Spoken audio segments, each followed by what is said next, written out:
pleased and proud to take a few minutes and have him take a few minutes out of what we know is a very, very busy day and a very busy election cycle. Governor Bruce Rauner's on the line. Governor, good morning to you.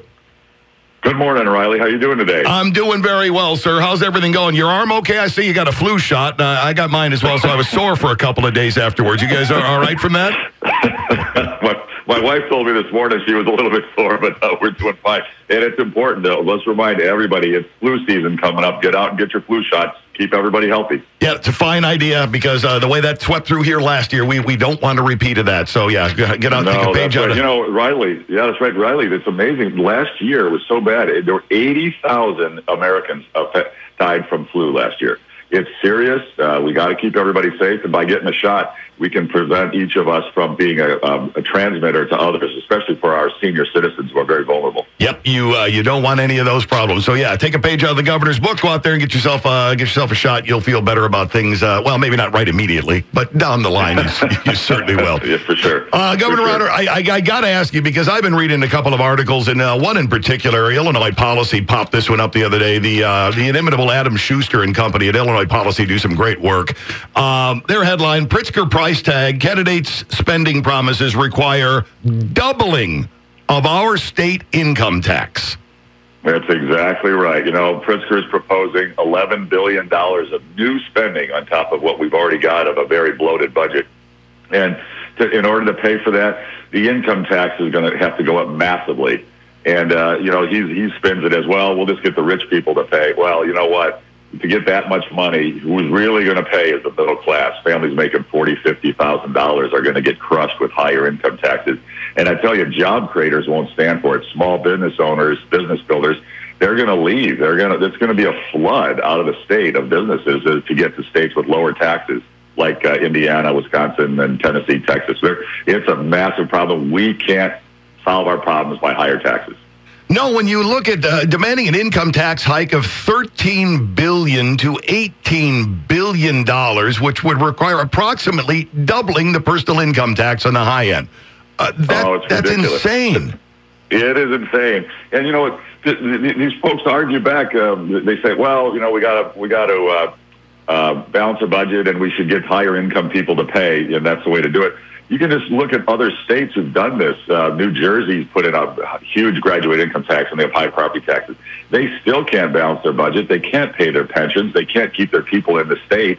And it's a disaster for them. And Connecticut and New York and so many states. And our challenge in Illinois is especially tough because the states around us are lowering their taxes. They're flattening their taxes. Wisconsin lowered taxes. Iowa lowered their taxes. Indiana flattened and lowered theirs. Kentucky just flattened their tax and reduced it.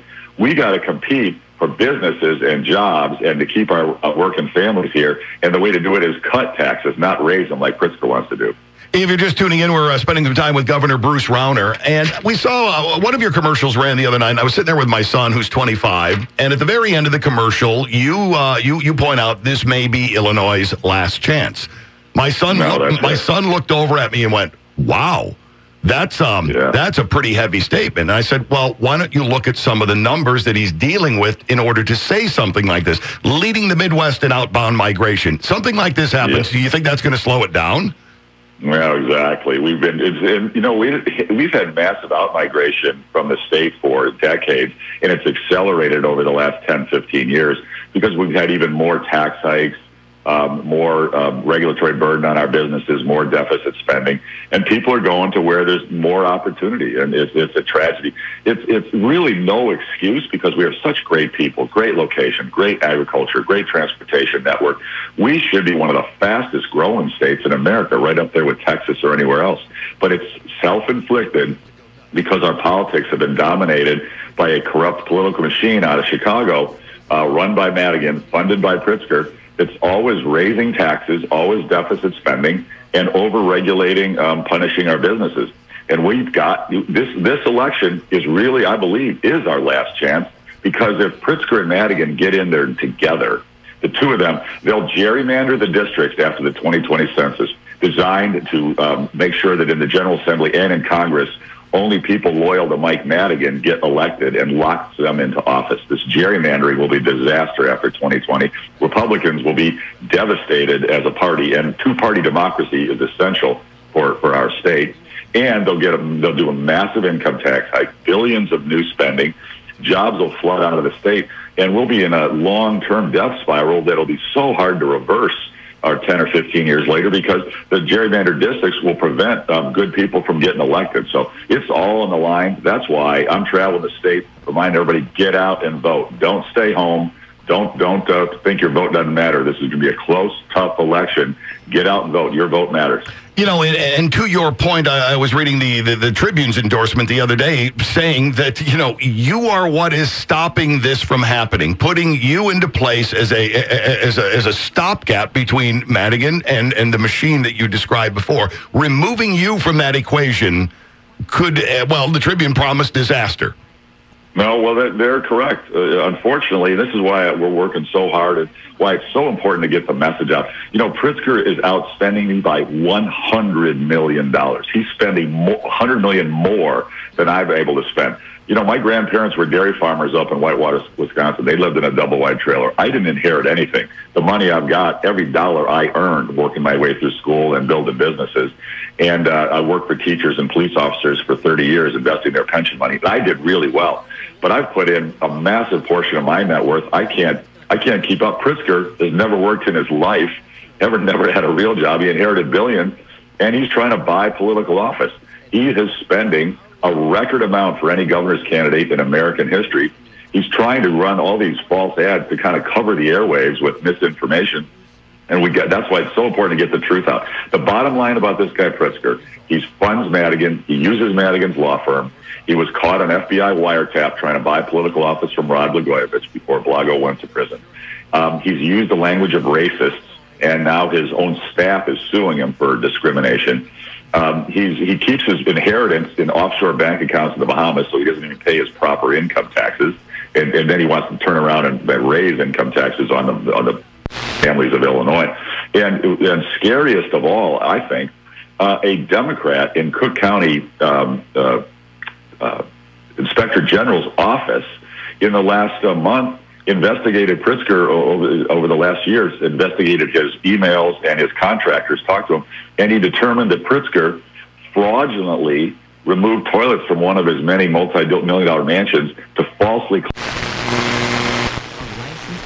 pay his property taxes, and he basically stole $330,000 from all of us in a property tax fraud scheme, mail fraud and perjury. This guy could be indicted in the coming months. I mean, he's with the state of Illinois. We have got to get out and vote and make sure he doesn't get into power. And by the way, you know, just as an off note, congratulations. We are very proud of the fact that you have broken this indictment streak. There you go. We're not worried about four out of my 9 predecessors. Yep. The 9 predecessors governor, 4 of them went to prison. I mean, it's outrageous. And Pritzker, heaven forbid, he could be number 5. It's terrible.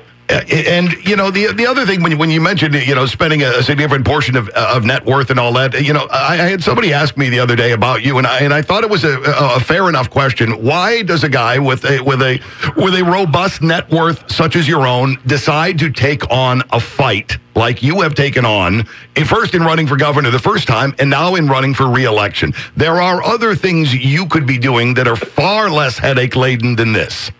No, are you right on that? I've lost 22 pounds in this job and most of my hair. It's been very stressful, very difficult. But you know, Riley, this is about love of Illinois. For me, I was born here, raised my 6 beautiful children here. My best friends are here. I've built so many great companies here. I love Illinois. This is home.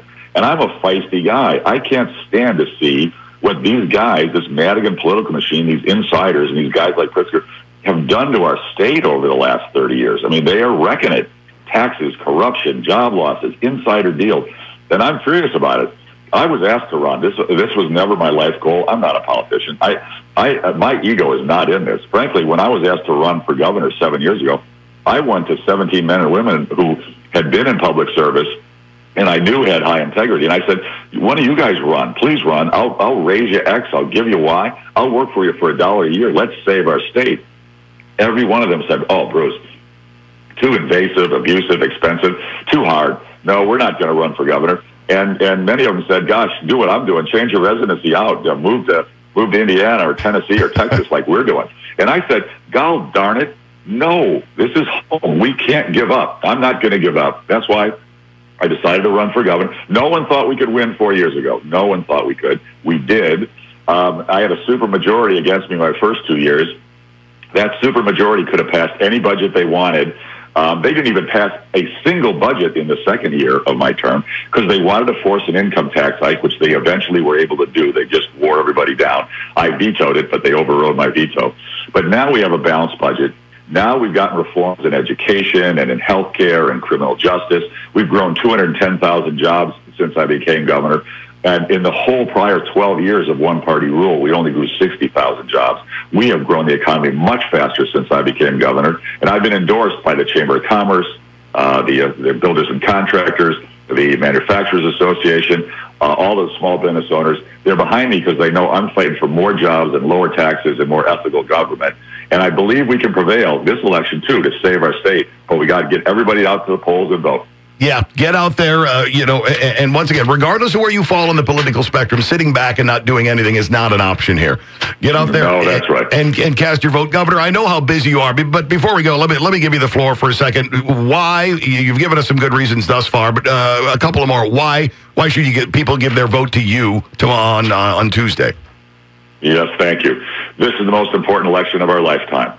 I've fought hard for all the people of Illinois. I work for everyone, Democrats, Republicans, Independents. It doesn't matter. I work for you, and I've delivered more jobs, a more efficient government, great health care improvements, and outstanding education improvements, some of the most significant in Illinois history. I've cut taxes for families who adopt. I've cut taxes for disabled veterans. We've grown the economy very fast. I need to continue the fight for 4 more years to turn our state around and save it for our children and our grandchildren. I'm being challenged by a guy named Pritzker who funds Madigan. He's part of the corruption of the Chicago political machine. All he wants to do is raise taxes to buy more votes with $11 billion in new spending. He'll devastate the state, and they'll gerrymander the districts again after the 2020 census, turn out the lights for two-party democracy. All of us as citizens of Illinois, doesn't matter whether Democrat or Republican, get out and vote. Let's stand together as a people against that corrupt political machine that Madigan runs and Pritzker funds. It will create a better future for the people of Illinois. Outstanding. Governor, as always, I appreciate you taking time out of your day. Thanks for being on with us, and best of luck to you. Thanks, Riley. Be well.